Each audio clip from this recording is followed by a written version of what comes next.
आत्ता तुम्हाला बघितलं रिक्षा थांबवली आणि इथं सावलीमध्ये थंडगार पाणी. तिला कसं वाटलं तुम्हाला? धगधगत्या उन्हामध्ये कसं वाटलं? एकदम थंड वाटलं.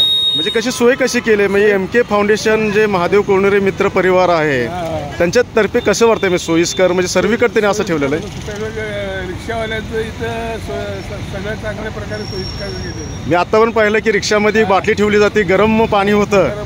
पण अशा ठिकाणी जर असे पानपोई असे फाउंडेशनच्या वतीने जर आता ठेवलं आहे तर तुम्हाला काय समाधानकारक वाटतं का? वाटलं का? चांगली सोय केली, खास रिक्षावाल्यांसाठी चांगली सोयी.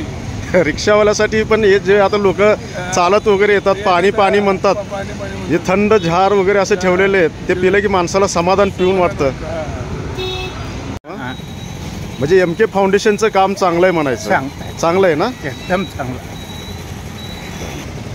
तुम्ही आता पानपोईच्या शेजारीच बसूनच आहात, तुम्हाला कसं वाटतं? इथं थंडगार सावली आणि पाणी थंड प्यायला जे दिलंय MK फाउंडेशनचं कार्य कसं चांगलं आहे का?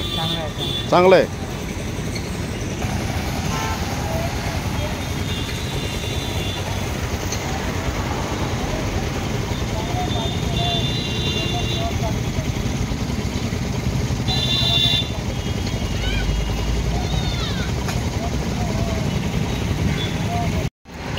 कसं भर उन्हामध्ये एखादं थंड पाणी प्यायला भेटतं तर तुम्हाला कसं वाटतं? म्हणजे MK फाउंडेशनचं काम जे आता महादेव कोळनुरे यांच्या मित्रपरिवारातर्फे होतं आहे तर कसं वाटतंय? त्यांचं कार्य कसं वाटतंय?